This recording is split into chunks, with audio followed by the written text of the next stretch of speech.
L'illusion du gauche et du droite, une perspective machiavélienne sur la division politique.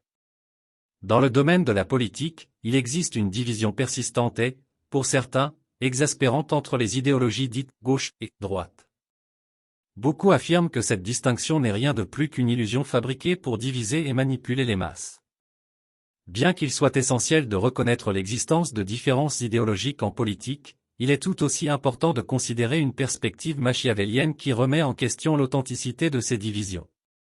Cet essai explorera l'idée que le gauche et le droite ne sont que des constructions, nées des mêmes origines, et examinera la possibilité d'un système de catégorisation plus pertinent basé sur les niveaux de corruption au sein de la direction politique. La division fabriquée. Les critiques soutiennent que le spectre politique gauche-droite est un outil trompeur utilisé pour maintenir le contrôle sur la population. Ils affirment que ceux qui ont créé ces idéologies partagent des intérêts communs, et que les différences entre eux ne sont au mieux que superficielles. Selon cette vision, le gauche et le droite ne sont que des masques portés par les politiciens pour séduire différents segments de l'électorat, dissimulant leurs véritables intentions et motivations. Cette division fabriquée permet l'illusion du choix sur la scène politique, détournant l'attention de l'influence d'une poignée de personnes qui manipulent les ficelles en coulisses. Dénominateur commun, la corruption.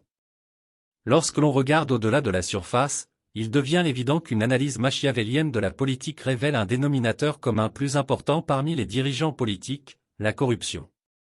Dans le paysage politique moderne, quelles que soient leurs idéologies présumées, les politiciens affichent souvent un comportement éthique discutable et une propension à privilégier leur intérêt personnel au détriment du bien-être de la population.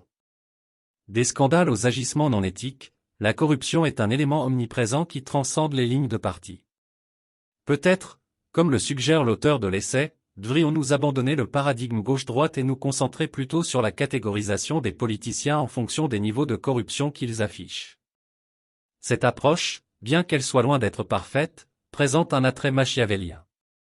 Elle reconnaît la réalité sombre selon laquelle la politique est souvent un jeu sale où les intérêts personnels l'emportent souvent sur le bien public.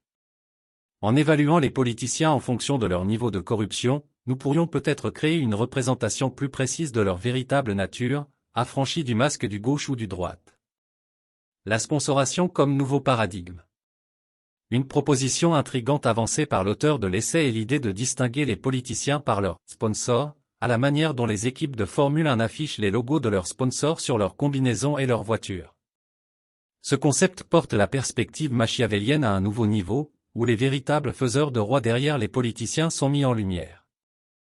Dans un monde où la transparence fait souvent défaut, un tel système pourrait offrir un aperçu unique de ceux qui tirent réellement les ficelles sur la scène politique.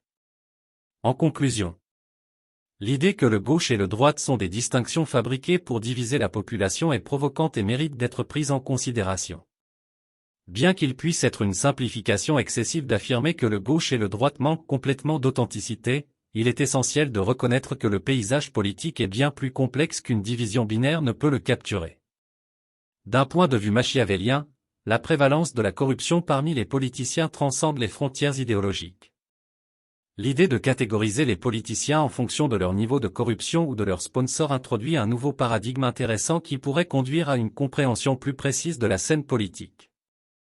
En fin de compte, il appartient aux citoyens de scruter leurs dirigeants, de percer les couches de la rhétorique politique et d'exiger transparence et responsabilité dans un monde où le gauche et le droite pourraient en effet n'être rien de plus qu'une illusion fabriquée.